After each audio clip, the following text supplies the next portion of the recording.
25-ə. Düzdür, uşaqlar. Gəlin bir dənə baxaq. Deyir, oturacağının sahəsi 5 kvadrat desimetr. Yazıram, uşaqlar, sahə nədir? Sahə S deyil. S yazacağım da, nə yazacağım ki? Yazıram, S bərabərdir 5 kvadrat desimetr. Amma gəl, cavabları görürsənz ki, var, Newtondan verib. Gəl, biz bunu metrə çevirək. O da bərabərdir. Uşaqlar, desimetrlə metrin arasında bir sıfır var da, düzdür. 10'dur da aralarında əlaqə. Kvadrat olduğundan əlaqələri 100 olacaq. Onda mən bunu çevirəndə 100-ə böləcəm, olacaq 0-dan %5 kvadrat metr. Bu mənim oldu sahə. Deyir, silindrik qabdakı suya cisim salındıqda suyun səviyyəsi 2 sm qalxdı. Uşaqlar, suyun səviyyəsi nədir? Mən sizə səviyyə demişdim da, hündürlük deməkdir. Yəni, H da bərabərdir 2 sm. Və salam. O da bərabərdir. Gəl, bu da çevirək metrə. 2 sm-də %2 metrdir da. Bunu da qoydum yerinə. Bu da mənim hündürlüyüm. Deyir, Arximed qüvvəsini hesabla. Arximed bərabərdir sual. Uşaqlar, suyun sıxlığı 1000 verib, J-ni 10 verib. Bəli, burada görürük, yazmıram. Və sual düsturdur da, uşaqlar. Arximed qüvvəsi nəyə bərabərdir? Rho maye, J və cisim batan. Düzdür? O da bərabərdir. Uşaqlar, baxın, Rho mayenin yerinə qəşəngcə 1000 yazacağam. Çünki verib. J-nin yerinə qəşəngcə 10 yazacağam. Vuraq. Uşaqlar, həcmim yoxdur. Amma siz azca da olsa riyaziyyatı bilirsinizsə, bilməlisiniz ki, silindrin həcmi nədir? Sahə vuraq hündürlükdür da, uşaqlar. Elə bu sahəni hündürlüyə vuranda bu həcm deməkdir da. Yəni, sən burada gətirirsən, bax, bu həcm var ha. Bunun həcmin yerində yazırsan nə? Yazırsan ki, S vuraq H və salam. O da bərabərdir. Onda nə alınır? 10/4 vuraq. Uşaqlar, %5-i belə yazacağam. Rahat olsun deyə. Vuraq %2. Və salam. Baxın, burada bu 4 sıfırla bu 4 sıfır da qəşəngcə bir-birini apardı. 5-i vurdum 2-yə, cavabım oldu 10 Newton. Bu da sənin cavabın. Bir variantı.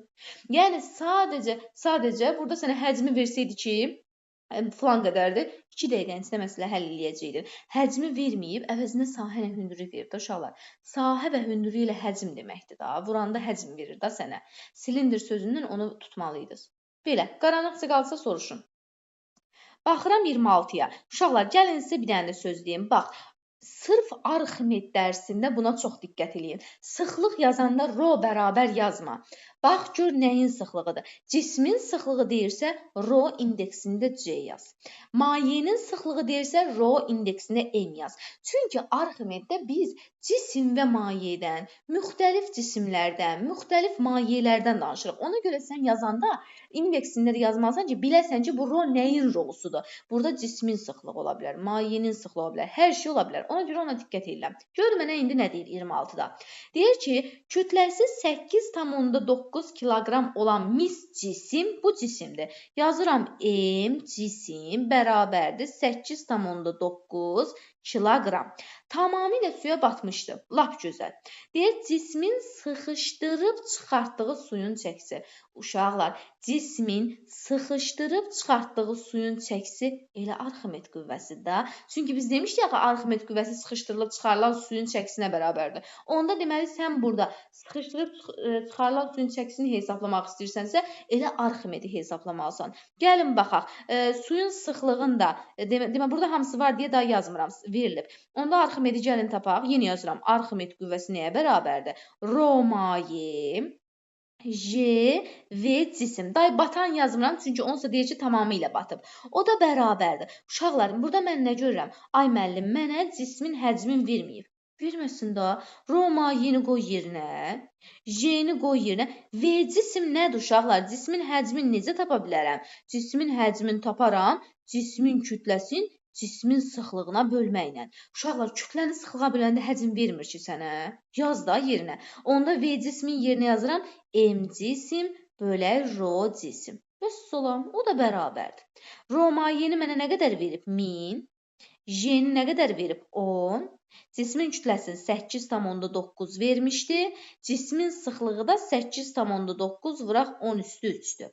Görürsənmi? Bəzən uşaqlarda belə olur uşaqlar. Deyir ki, müəllimə V M böl rho-dur. Yəni kütlə bölək sıxlıq. Götürür bu kütləni bu sıxlığa bölür.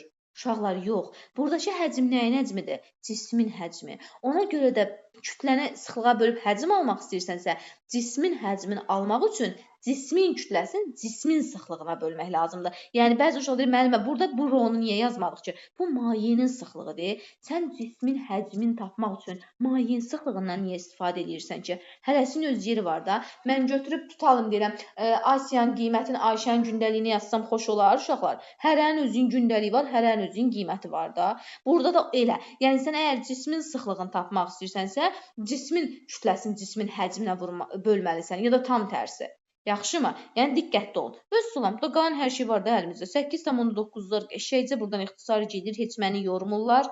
Bu 1000 ilə də 10^3 elə 1000-dir. Onlar da ixtisar gedir və sulam cavab qaldı 10-da. Cavabımız olur Y variantı 10 Newton. Öz sulam. Bax belə. Qaranlıqsa qalsa soruşun. Baxıram 39-a. Deyir ki, bir cins maye daxilindəki R radiuslu kürəyə təsir edən Arximed qüvvəsi F-dir. Yazıram onda uşaqlar, R birim R-dir və buna təsir edən F1 Arximed qüvvəsi də F-dir. Deyir ki, indi həmin maye daxilində, yəni romaye eynidir, həmin mayedir. Həmin maye daxilində 2R radiuslu kürə, yəni R2'miz artıq uşaqlar 2R'dir. 2R radiuslu kürəyə təsir edən Arximedi tap. F2 bərabərdir sual. Arximed soruşur. Uşaqlar, gəlin Arximedin düsturunu yazaq da. Arximed qüvvəsi nəyə bərabərdir? Romaye, J, V cisim. İndi burada belə bir nüans var ki, həmin maye olursa, burada mayenin sıxlığı deməli dəyişmir. Yəni, suya batırıbsa, əvvəl də 1000'dir, sonra da 1000'dir. Kerasindirsə, əvvəl də 800'dir, sonra da 800. Yəni, bu romaye sabitdir. J olsa sabitdir. Amma həcm sabit olmur. Ay müəllim, niyə? Gəlin bir dənə baxaq. Çünki uşaqlar, kürələrin həcmləri radiusdan asılıdır axı. Biz bunu hələ riyaziyyatdan bilirik. Romaye dəyişmir, lap gözəl. J dəyişmir, lap gözəl. Amma həcm dəyişir axı uşaqlar. Kürənin həcmi nə idi? Burada həcmin yerinə vuraq 3/4 pi kubu yazıram uşaqlar. Fikir ver. Burada 3/4 də ədəddir. O da dəyişmir. Pi də dəyişmir. Amma radius var axı uşaqlar. Arximed qüvvəsi deməli radiusdan necə asılıdır? Düz kubik. Kub var uşaqlar. Yəni Arximed qüvvəsi mütənasibdir radiusla kubik. Və sulam qoy yerinə hesabla da onu da. Onda yazıram F1 bölək F2. Deməli, bax belə F1 bölək F2 bərabərdir. Uşaqlar düz asılıdırlar. R1 bölək R2, amma kubu unuda bilmərik. Kubu qoymaq şərti ilə. Və salam. Onda burada nə alınır uşaqlar? F1'i F yazıram. Çünki F verib F2'ni bilmirəm. R1'i R'dir. R'in kubu R kubu bölək. R2 də 2R'dir. 2R'in kubu da uşaqlar 8R kubudur. Və sizdən buradan R kubları ixtisar gedəndə onu çarpaz vursam F2 bərabərdir 8F. Və sizdən bu da sənin cavabın. Hətta bunu anlayandan sonra şifahid eləyərəm. Baxıram, ay müəllim, radius əvvəl R idi, qüvvə F. İndi radius 2R olub. Nə olub? Radius 2 dəfə artıb. Onda qüvvə nə olacaq? Qüvvə də artacaq. Niyə? Çünki düz asılıdırlar. Amma nə qədər? Kubu qədər. Çünki kubik asılıdırlar axı. Radius 2 dəfə artıbsa, onda qüvvə düz onun kubu qədər artacaq. Yəni 2 vur 2 vur 2. 8 dəfə. Məsələn, əvvəl F idisə, indi 8F'dir. Cavabımız olur C variantı. Qaranlıqsa qalsa soruşun. Bir dənə, siz ümumiyyətlə yadınıza saxlayın ki, kürədir, planet məsələlərdir. Bunlarda %100 həcmin yerinə 3/4 pi kubunu açarsan. Əvəzləyici qüvvədə də soruşa bilər. M adının yerində, M-in yerinə rho-v açıb V-nin yerində açırsan. Və yaxud da cazibə qüvvəsində. Yəni, hamısında açıla bilər. Ona görə diqqətli olun. Bunu silim indi mən. 40'a baxanda 40 da eynisidir uşaqlar. Bu səfər də radius 2 dəfə azalıb. Radius 2 dəfə azalıbsa qüvvə də 100% azalacaq. Çünki düz asılıdırlar. Amma 2 dəfə yox ha. Düz onun kubu dəfə. Yəni 2'nin kubu dəfə 8 dəfə azalacaq. Cavabımız olur C variantı. Baxın, bu məsələdə biraz məndən nəyi soruşur? Deyir ki, su qabda bərabər sürətlə boşaldığı zaman ipdə yaranan gərilmənin, burada gərilmə yaranır da, cismi ipdən asılı baxı. Gərilmənin deyir zamandan asılı qrafikini çək. Yəni biz burada qrafiki gəl quraq. Deməli, gərilmənin zamandan asılılığını çəkməliyəm. Gərilmə də nədir uşaqlar? Elə ki, ipin yaşadığı gərginlik. İpdən nə qədər ağır cisim asılsa, ip o qədər gərgin olur. Onda gərilmə qüvvəsi o qədər artır. Bu yadınızda saxlayın. İndi deyir ki, sıxlığı suyun sıxlığından böyük olan. Sıxlığın suyun sıxlığından böyük olmağı nə deməkdir? Yəni burada cismin sıxlığı çoxdur. Yəni kütlə cəhətdən sanki cisim ağırdır. Ona görə cisim dibə çökməyə çalışacaq. Bunu yadınızda saxlayın. Hər zaman dibə çökməyə çalışacaq. İndi uşaqlar burada müəyyən qədər su var. Baxın, fikir verin. Bu su təbəqəsi düz bura qədər çatana kimi kran açıldı. Tutalım, buradan başladı su axmağa. Düz bax burdadır da indi su. Düz bu aşağı çatana qədər burada heç bir dəyişiklik olmayacaq da. Razısınızmı bu fikirlə? Heç bir dəyişiklik olmayacaq. Çünki belə deyək də, burada ip dayanı baxın. Düzdür? Burada yəni ipdə heç dəyişiklik olmayacaq da. Su həmən sudur. Düşməyidir, gəlib cismə çatmamışam axı. Ona görə heç bir dəyişiklik olmayacaq. O müəyyən qədər ip gəriləcək və o gərilmiş şəkildə də duracaq belə. Sonra nə olacaq? Sonra su başlayacaq, baxın. Su başlayacaq belə bura gəlməyə, tutalım ki. Bura gəlməyə. Sonra başlayacaq bura gəlməyə. Nə olacaq uşaqlar? Cismin üzərindəki su azalacaq və cismin üzərində su azaldıqca nə olacaq? Cisim aşağı gələcək uşaqlar. Bilirsiniz, cisim niyə aşağı gəlir? Sıxlığı çoxdur axı. Sıxlığı çoxdur deyə burada bax bu cisim də başlayacaq aşağı gəlməyə çalışmağa ki, suyun dibinə düşsün də. Ağırdır axı, ona görə suyun dibinə düşsün. Cisim də aşağı gəldikcə nə olacaq? İp yazıq daha çox gərginliyə məruz qalacaq da, cisim aşağı gəlməyə çalışır axı. Onda deməli burada gərilmə qüvvəsi başlayacaq artmağa. Və sonra nə olacaq? Sonra da uşaqlar su təmiz qurtarandan sonra nə mənada? Yəni bu cisimdən ayrılandan sonra da su buralarda olanda da heç nə, cisim qaldı havada da. Gəlib çatanmadı da suyun dibinə, qaldı havada. Orada da artıq gərilmə nə qədər oldusa, maksimal qiymət nədirsə bura. Maksimal qiymətə çatdı, su düşdü aşağı və ondan sonra da yenə də gərilmə qalacaq sabit. Yəni ip daha gərilməyəcək də, sudan qutardı axı cisim. Cismin ağırlığı nə qədərsə ip də o qədər gərilməyə məruz qaldı və salam, məsələ bağlandı. Sadəcə orada bir dənə o suyun cisimdən aşağı gəldiyi yer var ha. Cisimdən olan su yavaş-yavaş azalır. Onda cisim başlayacaq aşağı gəlməyə. Çünki sıxlığı suyun sıxlığından çoxdur da, dibə çökməyə çalışır sanki. Ona görə başlayacaq orada gərilmə, bax, orta hissədir da, elə bil ki, bax bu orta hissə var ha. Burada başlayacaq artmağa. Qalan amma yuxarıda da, aşağıda da sabit qalacaq. Vəssalam. Variantımız olur belə. Gəl görək belə bir variant varmı? Əvvəl sabit, artır, sabit. Sabit. Məsələn, B-də birinci sabiti yox. Azalırdı. Yox, B yox. B yox. Sabit, hə, deyil, C variantı uşaqlar, C. Əvvəl sabit, sonra artsın, sonra sabit. Əvvəl niyə sabit qalır? Bax, bura kimi heç nə dəyişiklik yoxdur axı, ona görə sabit qalır. Buradan sonra su aşağı düşdükcə cisim də aşağı gələcək, ona görə artır. Bura çatandan sonra da cisimlə suyun əlaqəsi kəsildi da, ona görə yenə də sabit. Cavabımız olur C variantı. Hə, baxıram uşaqlar 47-yə. Deməli, 47-də deyir ki, bir-birinə qarışmayan 3 maye verilib və bu mayelərdə bir dənə kürə atıram. Deməli, uşaqlar, baxın, məntiq cəhətdən də, bax, civənin sıxlığı nə qədər verib? Civənin sıxlığını verib 13,6. Daha sonra suyun sıxlığı 1-dir, yəni 1000 də qramla verib sadəcə. Kirəsinin sıxlığı da 0,8-dir, düzdür? Və uşaqlar, düzgün qurulub, fikir ver. Təbii ki, 0,8 ən yüngül, yəni ən az sıxlıq olduğuna görə təbii ki, ən yuxarıda olmalıdır. Ən ağır da 13,6 olduğundan, yəni ən böyük sıxlıq 13,6 olduğundan o da ən aşağıda olmalıdır, məntiqlə. Elə ki, yağ niyə suyun üzünə çıxır? Çünki yağın sıxlığı azdır, suda çoxdur. Ona görə su aşağı düşəcək, yağ yuxarı çıxacaq. Eyni məntiq. İndi burada da uşaqlar, gəlin baxaq, mənə bir dənə kürə verib. Kürəmin kütləsi isə 0,9-dur. Adi eyni məsələdir. Uşaqlar, bu kürə təbii ki, baxın, atdım mən bura, bu kerasini keçəcək. Ay müəllim, niyə keçdi? Çünki uşaqlar, kerasin 0,8-dir. Kürə 0,9-dur. Yəni, kürəmiz kerasindən ağırdır. Yəni, sıxlıq cəhətdən, belə deyək də, daha çoxdur. Ona görə kerasini təmiz keçəcək, gələcək kerasinin dibinə, amma suya keçə bilməyəcək. Ay müəllim, niyə keçənmədi? Çünki kürəmiz 0,9-dur, su 1-də axı. Suya necə girə bilər uşaqlar? Suyu keçə bilməz. Suya yaxın, belə ortasında da dayana bilməz. Ortasına dayanmasına görə hər ikisi eyni olaydı. Amma bu az deyil. Azdırsa suyun üzündə qalacaq. Amma kerasinin dibinə çökəcək. Niyə? Çünki kerasin 0,8-dir. Kerasinin təmiz keçəcəyi suya daxil ola bilməyəcək. Ona görə də cismimiz kerasindən keçmiş. Daha azdır da. Bəli. Kerasinin sıxlığı daha azdır da. Əlbəttə, kerasin 0,8-dir, amma mənim cismim 0,9-dur. Cismimin sıxlığı daha çoxdur, yəni loru dildə ağırdır. Ona görə kerasini keçəcək də, kerasinin dibinə çökəcək. Kerasindən üstündə axı, kerasin onun üstündə qalacaq, çünki yüngüldür. Yüngül üstə qalar da. Amma cism kerasini keçir, amma suyu keçə bilməz, çünki su ağır, su 1-dir.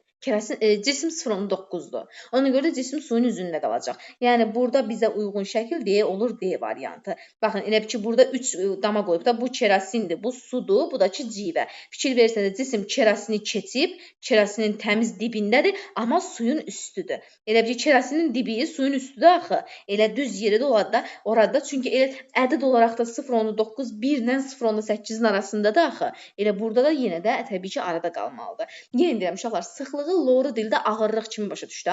Yüngül olan, yəni sıxlığı az olan üstə qalacaq, ağır olan, yəni sıxlığı çox olan dibə çökəcək. Yox, əgər bir-birinə bərabər olsa, ay müəllim, məsələn, C variantı nə vaxt olardı müəllimə? Onda burada kerasinin ortasında dayanıb fikir verirsiniz. Yəni kerasində 0,8-dir, bu cisimdə 0,8 olsaydı, deyə buradakı kimi olardı, ortada qalardı. Amma burada neyinib? Düz kerasindən çoxdur deyə kerasini təmiz keçir. Təmiz dibinə çökür kerasinin. Belə, qaranlıqca qalsa soruşun. Gəl baxaq uşaqlar, çətin deyil. Baxın, deyir sistem tarazlıqdadır. Lap gözəl. Birinci yükün M1 kütləsini hesabla. Yükün kütləsini hesablayacağım. Bax, bunun kütləsi. Uşaqlar, mən birinci nə görürəm? Bu birinci cisim qalıb havada. Bunun təbii ki, mərkəzindən aşağı ağırlıq qüvvəsi var. Düzdür? Bax, belə. Ağırlıq qüvvəsi mg-dir. Yazacağım M1J. Çünki birinci cisimdə axıb, ikincisində var deyə MJ yazmıram ki, çaşmayayım. M1J. İndi mən də bilirəm ki, iplərdə necə olurdu? Əgər aşağı MJ ağırlığın varsa, yuxarıda həmin gərilmə yaranacaq da. Yuxarıda deməli M1J var. Burada deməli nə var uşaqlar? M1J. Əla.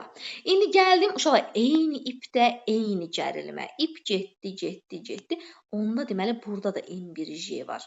Ay müəllim, niyə? Çünki uşaqlar bunu tərpənməz blokdan belli yaxı, eyni ipdə eyni gərilmə yaranır. Getdim, hələ eyni iplə gedirəm.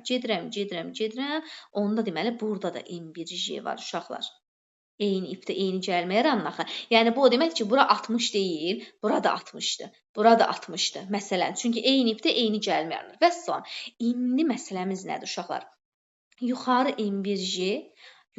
M1J. Onda bəs bu aşağıdakı ipdə nə qədər gərilmə yaranacaq sizcə? 2 dənə yuxarı M1J-lərin varsa, aşağı da onda tarazlıqdadır deyir axı. Tarazlıqdadır sözünə görə, deməli aşağı da 2 M1J olacaq. Çünki hər zaman nə olmalıdır uşaqlar? Yuxarı olan qüvvələr aşağı olan qüvvələrə bərabər olmalıdır tarazlıq halında. Vəssalam.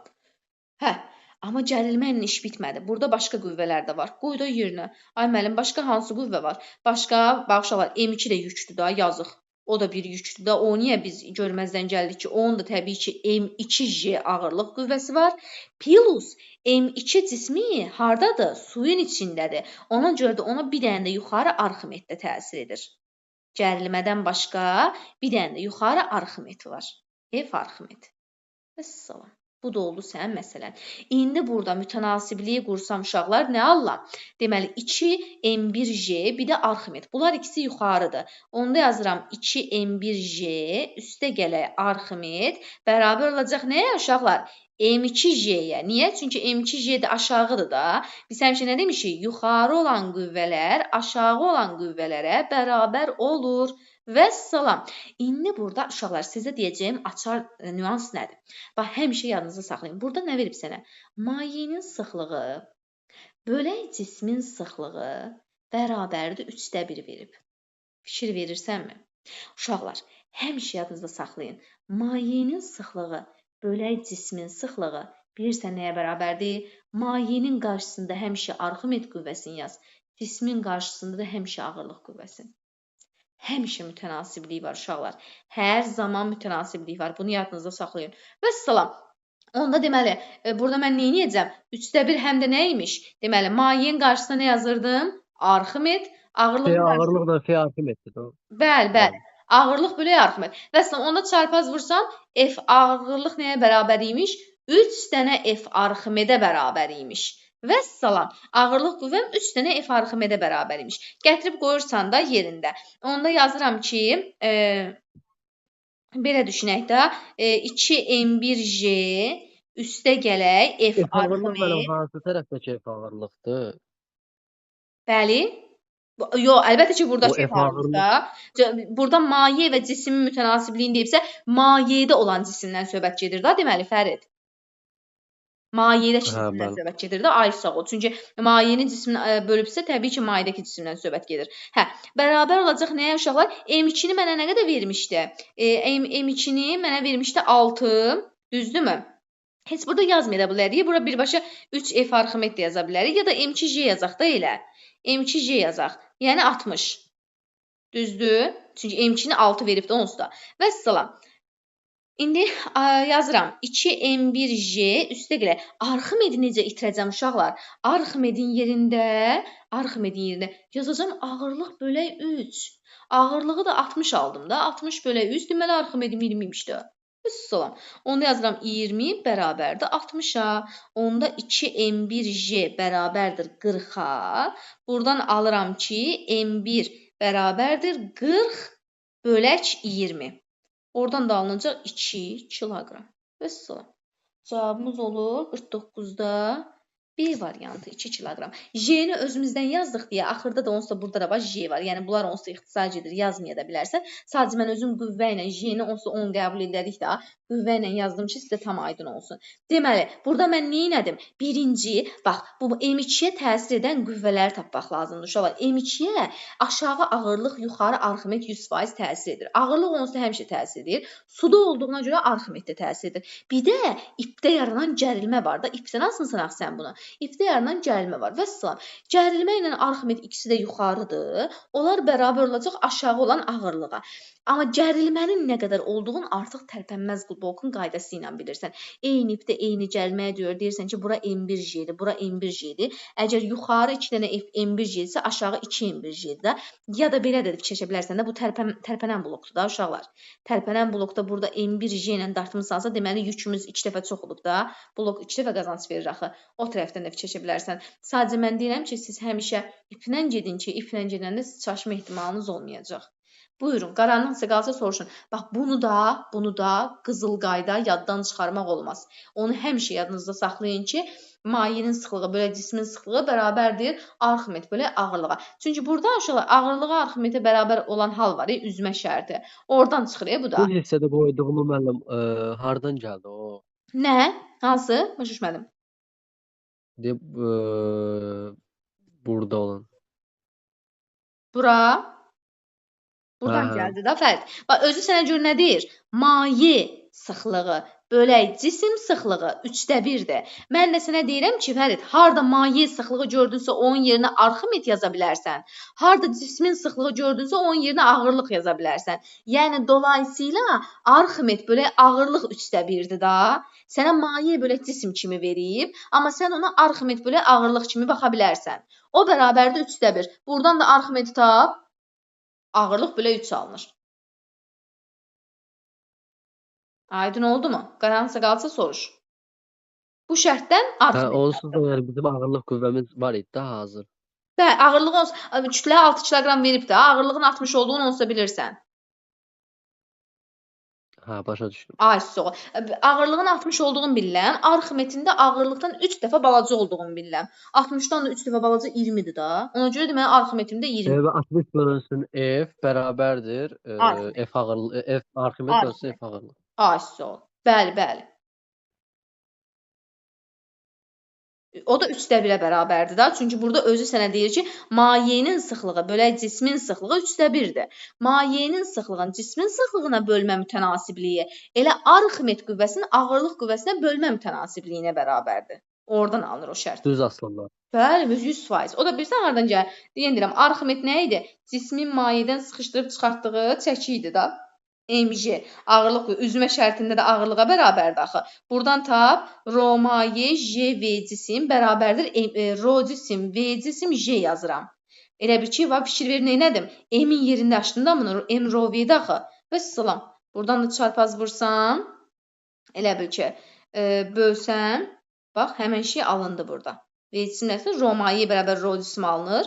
Ağırlıq Arximetə bərabər olanda maye də cismə bərabər olubsa, nisbətdə də mütənasiblik var da deməli. Yəni Arximet bölü ağırlıq bərabərdir.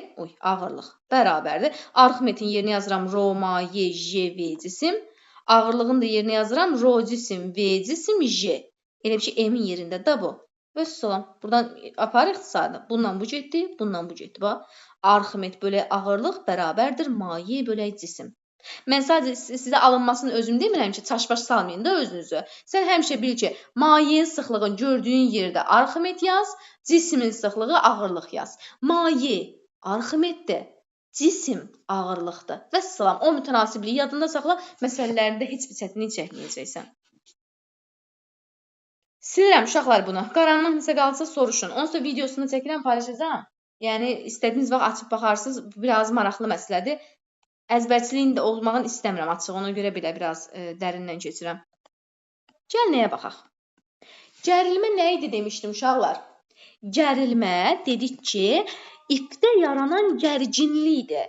Yəni sən ipi nə qədər dartırsansa, ipdən nə qədər ağır cisim asırsansa, ip bir o qədər gərilir, bir o qədər daramlaşır. Yəni gərilmə qüvvəsi artır. Bax gərilmə bu deməkdir. Adından da məlumdur, gərilmək. Nə qədər gərginləşdirmisən sən bunu, ondan söhbət gedir. İndi gəl baxaq. Deyir ki, sıxlıqları mayenin sıxlığından kiçik olan 3 eyni həcmli kürə. Uşaqlar, bu kürələrin həcmləri bərabərdir. Yəni üçü də eyni boydadır. Amma həcmləri bərabərdir. Mənə deyir ki, sıxlıqları mayenin sıxlığından kiçikdir. Cismin sıxlığı mayenin sıxlığından kiçikdir. Yəni cisim kütləcə kiçikdir. Kütləcə deyəndə həcm sabitdir, ona görə deyirəm. Sıxlığı kiçikdir. Nə olacaq? Bu 3 cisim də suyun üstünə çıxmağa çalışacaq uşaqlar. Çünki nədir? Sıxlıqları mayenin sıxlığından azdır axı. Necə dibdə qala bilərlər? Necə üzə bilərlər? Üzə qalxmağa çalışacaq hamısı. Yəni bu 3 cismin üçünün də məqsədi yuxarı qalxmaqdır. Niyə? Çünki sıxlıqları mayenin sıxlığından azdır axı. Balacadılar. Cismin sıxlığı azdır. Üstə qalxacaq. Amma burada iplərlə bunları məcbur bağlayıb saxlayıblar. Bu başqa məsələ. Sadəcə onların məqsədi yenə yendirib üstə qalxmaqdır. İndi burada deyir ki, kütlələri verib. Uşaqlar, kütlələrə bax. Kütlələrə bax. M1 böyükdür M2-dən, o da böyükdür M3-dən. Yəni burada M bərabərdir rho V-dən nə deyə bilərəm? V sabitdir, hər üçün o heç. Kütləsi böyük olanın sıxlığı da böyükdür. Onda rho 1 də böyükdür rho 2-dən, o da böyükdür rho 3-dən. İndi mən bəli bildim. Bu cismin üçünün də sıxlığı mayenin sıxlığından azdır. Bunun 3 də yuxarı çıxacaq. Amma uşaqlar, biri lap sürətlə yuxarı çıxmaq istəyir.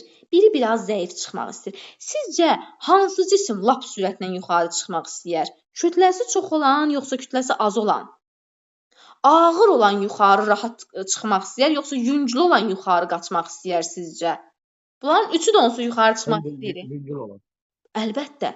Əlbəttə yüngül olan uşaqlar. Ağırın, məsələn deyirəm, bu M1 ən böyükdür. Tutalım ki, bunun ağırlıq qüvvəsinə mən deyirəm 50 Newton. M3 də ən balacadır. Bunun da ağırlığına deyirəm 30 Newton. Bunun aşağı dartan 50 deyil, bunu aşağı dartan 30-dur.